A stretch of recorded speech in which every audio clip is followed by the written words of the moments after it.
sio kama mnajua, kwa sababu maagano ni uchawi ambao unakuwa utoki mbali, unatoka kwenye cycle ya maagano au matambiko yanayokuzunguka, mjomba, shangazi, mamdogo, baba au mama. Kwa vile vitu vinavyokutafuna unakuwa ni uchawi mkubwa sana kuliko wewe usiyenijua mimi kunifanyia uchawi. Uchawi huwa unapoa, unakuwa uchawi baridi, lakini uchawi unaotoka kwenye cycle ya ndani anakuwa ni mtu anayekujua, na akikupiga kitu anakupiga kitu kweli kweli. Tuliweza kufunga na kipindi naendelea naye alikuwa kwenye hali nzuri, kama mnavyoona ni tulikuwa na clip hata tuna rekodi, lakini tayari wakati huu alikuwa kashafanyiwa operation. Ina maana ilitakiwa aende tena akawekewe lea.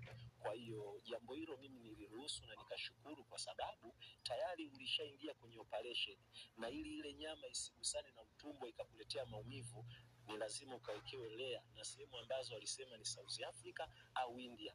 Bahati nzuri wa Tanzania akiwepo na mama wa Jamhuri ya Muungano wa Tanzania alionyesha ushirikiano wake, akapelekwa India. Kwa hiyo kilichotokea ndio kama hichi, lakini kwa habari za ndani alikuwa yuko vizuri na alikuwa anapanga aje kati ya leo au kesho. Leo. Kwa hiyo kilichotokea ndio kama hichi mnachokiona. Natamani nifahamu, umezungumzia swala la maagano. Kipindi ambacho wewe unamhudumia Hawa, nini hasa kilikuwa kikimsumbua kwenye imani yako? Kwenye imani sio imani. Yaani mimi nikisema huwa nasema na ninajua. Tukiingia indipu ni kwamba tunataka tufukunywe familia au tufarakanishe, tunaweza tukaongea kwa uchache. Maagano ni vitu ambavyo vinakuwa vipo katika uhalisia na muongozo wa ndani, sio vya nje. Na ndio maana nikatoa mfano kiutu uzima. Wewe mimi unijui, ukiniroga uchawi wako unakuwa baridi. Lakini mimi nikikujua, tumezaliwa wote, au mtoto wa shangazi, mtoto wa mjomba, nani, ninajua vizuri details zako. Kwa hiyo nikikupiga kitu na kupiga kweli kweli. Ndicho kilichotokea kwa Hawa. Okay. Watu ambao walikuwa wakimtaifisha Hawa kwenye ile hali aliyokuwa nao ilikuwa ni watu ambao wanatokea ndani. Yaani ni kwa kifupi, hiyo ni herufi kubwa. Yaani yule pigo lake ni psycho. Yaani ukiingia katika mduara wa lingi, utoki nje, unazungukiwa ndani. Mimi naongea kiutu uzima, mwandishi, hapo sijui unanielewa. Natamani kufahamu sasa, wakati ukiendelea na matibabu na wakati Hawa amepata bahati ya kwenda India kwa ajili ya operation yake ya 25, mlikuwa mnazungumza, na kama mlizungumza alikuwa anasemaje kabla ya kifo chake? Hawa ni mtu, yani ni mshikaji wangu, ni mdogo wangu, tulikuwa mpaka tunataniana. Lakini uhalisia Hawa anajua, na mimi bahati nzuri walipokuja, kuna yeye, kuna mdogo wake, niliwaambia ukweli wote. Nadhani mdogo wake yupo, ukweli anaujua, hauna haja ya kuzungumziwa kwenye mitandao, na wenyewe walikiri, kwa sababu sina haja ya kukuoji unapokuja kilingeni. Mimi nakutazama na ninakwambia, na ndivyo ilivyo. Kama ulipata bahati ya kuzungumza na mama yake mzazi na Hawa, mazungumzo yenu yalikuwaje kuhusiana na afya na kuweza kuokoa uhai wa mtoto wake? Kiukweli mama anawapenda sana watoto wake wote, na hata Hawa anapenda sana mamake. Ila mama naye unajua ni mgonjwa kidogo, alikuwa anaomba leo kesho mwanae apone, mwanae awe arudi katika ile hali ya kawaida, mateso yale yaondoke. Neno lako kwa huu msiba mkubwa ambao umetukumba sisi wote? Weka mkono wake, jua kwamba hii haiendi bure. Kama kuna mtu alihusika kwenye mateso ya huyu binti, jua.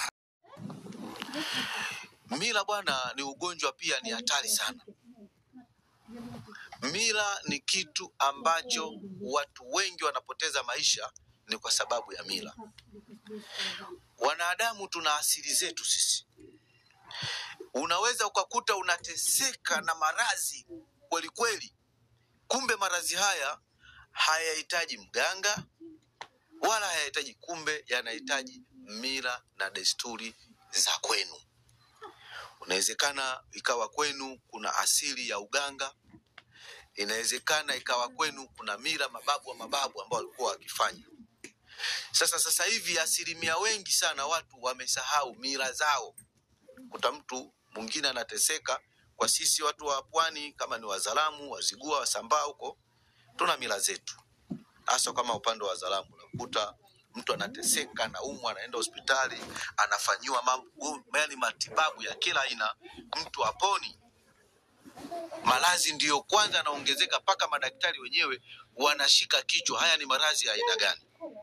Kwa hiyo ukiwakuta madaktari wazuri ambao na wao wanafahamu hasira, jamani, hemu nendeni upande wa pili, watawashauri. Sasa inatokea. Kwa hiyo unapokwenda upande wa pili, sasa kuna kitu kinaitwa wataalamu wa asili. Sasa wataalamu wa asili wanapokuja wagonjwa kama hawa, nategemea na wewe umekwenda kwa mtaalamu wa aina gani. Sasa wataalamu huwa wanakosea kitu kimoja.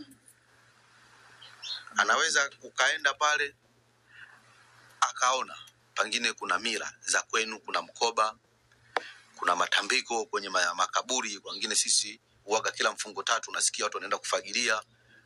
Wengine wanatakiwa wapunge ili waweze kuondoa wale mashetani wabaya ambao wanafunga matatizo yako wewe. Kwa nini hayatatuliki? Wataalamu wanaona. Sasa mtaalamu kitu cha kufanya, kama yeye ameona kuna tatizo lolote, kwa sababu wachawi wana kawaida kutoa rushwa. I shall make not down, not juu. Wakiona like wamefunga matatizo ya mgonjwa, lakini kuna mtu anataka